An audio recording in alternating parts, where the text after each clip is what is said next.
Joining us now, Dr. Sebastian Gorka, military and intelligence analyst, former deputy assistant to the president, and now with a new job, yet another job, with the Make America Great Again coalition.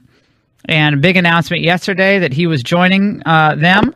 And we're really happy he's with us, and he's going to be doing great work to advance this agenda on the outside of the White House. And he joins us now. Sebastian, it's great to talk to you. How are you doing today? Very well, very well. And listening to the president's speech, even better. We're getting him back on track. So it's a great day. Great day, Laura. The elites, of course, on cable are all in a tizzy saying he's threatening nuclear war. He did not take on Russia as he should have. And the tepid response in the room also, I think, spoke volumes. I think he received only 3 real rounds of applause, and even at the end, it was very tepid. Well, yes. I mean, think about where he is. He is in the belly of the beast in this organization that was supposed to provide global peace and security since 1945 and has failed to do so repeatedly. And his message was there's so many great things. He actually used the phrase radical Islamic terrorism. He talked about the embarrassment that is the JCPOA Iran deal. He talked about the socialism that's still alive in places like Venezuela. But the greatest thing of all is if I know who wrote that speech, and we sent a very clear message, or the larger MAGA team, that it's about sovereignty. If you don't understand the concept of the wall, of immigration reform, of defeating ISIS, of fair trade, not just free trade, all of these things are underpinned by one thing: national sovereignty, and national sovereignty as a good thing in the face of the global elites that want to remove all borders. So taking that message to the heart of the globalizing elites, that's a great day for everybody who voted for President Trump. He addressed the issue of the Iran deal that he inherited and said this. Let's listen. The Iran deal was one of the worst and most one-sided transactions the United States has ever entered into. Frankly, that deal is an embarrassment to the United States, and I don't think you've heard the last of it. Believe me. That sounds like it came right out the campaign trail, but of course I loved it. I loved that part. Just that alone I loved. No, absolutely. I mean, to think about it, this is, you've got a mass murderer living next door to you, and you decide to sit down and sign a contract with him and say, okay, from now on, you're not allowed to have machine guns, but knives, grenades, rocket launchers, that's okay, but we're going to sign it. And by the way, if we find that you've got a machine gun, you've got 30 days to hide it. I mean, it literally is an embarrassment. It's a Monty Python skit is what the Iran deal is.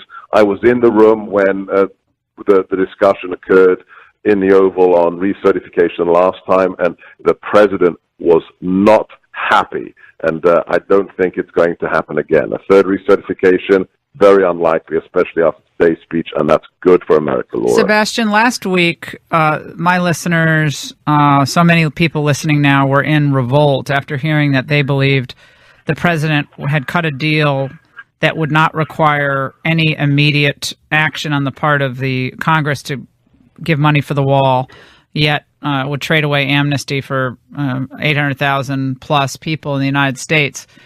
Any sense on that issue, which is also key to the populist understanding?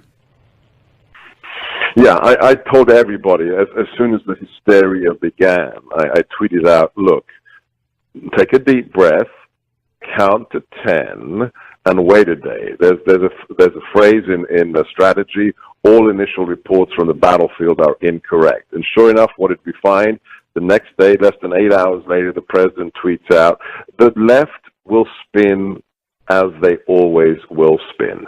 But the idea that a man who built his presidential campaign, let's remember, whatever else came later, whether it was NAFTA, whether it was Paris Climate Accords, whether it was ISIS, Donald J. Trump, the realtor, the billionaire from New York, began his presidential campaign on the issue of illegal migration and the war. That's why Jeff Sessions was the first politician to endorse him. So the idea that suddenly he's going to do a volte-face and he's going to completely undermine the key pillar of his campaign, it's just absurd. And people need to understand the president will build the wall and there will be no mass amnesty. Yeah, that would just be cataclysmic for him, because I think immigration, for a lot of the people that I just know and I've met over the years across the country, immigration, if not the most important issue, is up there in the top 2 or 3. And yes, that means controlling it and making sure that we have people who want to assimilate into the country legally. Sebastian, did you see that Nancy Pelosi horde that descended upon her yesterday? With all the people, all the illegal immigrants? That was classic. Nancy Pelosi is not my favorite viewing, I'm afraid. No, well, I want to just touch on this North Korea situation for a moment. The president was ridiculed by all the right people for using the phrase "rocket man" to describe Kim Jong-un, both in a tweet, but also bringing that language to the United Nations address. Why do you think he uses those types of little catchphrases that I think are great for talk radio, but are unusual, to say the least, for the president? I'll tell you why. Because they work, Laura. I mean, I used to have so much fun with people asking me when I was in the White House, so don't you think the president should stop tweeting? And what do you think about his Twitter account? And I said, really, I am not going to give a man strategic communications advice based upon the tool that was in large part responsible for him completely short-circuiting the mainstream fake news industrial complex. You know, dictators don't like to have jokes made at their expense. It is one of the most powerful things out there. And you know, in North Korea, that did not go down well. And that's good, because this is a regime that needs to be put back in its box. And using language like Rocket Man gets us halfway there. This is really going to seem like a trifling question to you, Sebastian, a man of letters such as yourself. Does Dennis Rodman work for the CIA? Do you think, if you could guess, I mean, it would be a great movie. Wouldn't it be a great movie written about a celebrity who seems crazy and has all these tattoos and nose rings, ear piercings, everything? And then he turns out to be like this genius, like he's a genius military strategist, like Sebastian Gorka is going over there and he's sucking all this information out of the North Koreans. And he's our only source of real information, real time, with the Cabbage Patch president.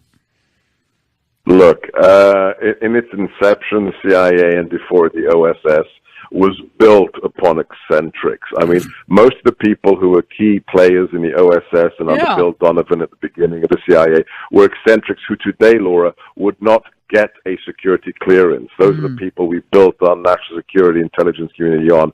But when it comes to Rodman, I think you can pretty much take it to the bank that he's not. No. I just think it would be, I just have been saying this just would be a really good story, Sebastian. I mean, it's not what you'd expect. I mean, he comes across as this kind of womanizer, crazy nutbag. Imagine if that were just that was his cover. And it turns out he was really learned and spoke with all the right jargon behind closed doors and all the right acronyms. And, oh my God, that would be the most hilarious movie. I just gave you an idea. You can write it. Thank you. No problem. Hey, Sebastian, what are you going to be doing at the Make America Great Again American Coalition? Tell us what you're going to be doing there. Well, look, the announcement is out there. I'm going to be the chief strategist, and we're going to be working with the other PACs and the other super PACs out there in a division of labor to continue the MAGA train. So, look, the president is the classic anti-establishment candidate. He was as much anti-GOP establishment as he was anti-Democrat, and we need to strengthen that base. There are far too many swamp creatures or future swamp dwellers who are being supported as candidates, as fake conservatives out there. So we're going to primary them, we're going to run people against them, and we're going to make sure that the president has the right team around him and provide him the ammunition he needs, because you know what it's like, Laura. The swamp is full of monsters, and we need to build his coalition. That's exactly what we're going to do for the forgotten men and women that elected him president. You were at the Kennedy School of Government, weren't you? Did you graduate from there? Yes, I was in the late 90s. Yeah. Any thought on the Chelsea Manning bringing Chelsea Manning over Look, I was at Harvard for a year. I hated it with a passion. It was just a bunch of elitist and former, politicians picking up a big paycheck, doing not a lot. I think it was outrageous. It was the lowest low for the Ivy League that a convicted traitor was being lauded by the most famous school of government in the United States. I'm just glad that people from the CIA and elsewhere stood up to the Ivy League elitists, and they backed down. But it will be a black mark on their reputation for years, if not decades to come. Sebastian Gorka, we're so happy for you. We're so glad and grateful you're out there, and you've just done such a terrific job. And keep it up, and let me know what I can do to help. And just thanks so much for everything you're doing. God bless you and your listeners. Thank you, Laura.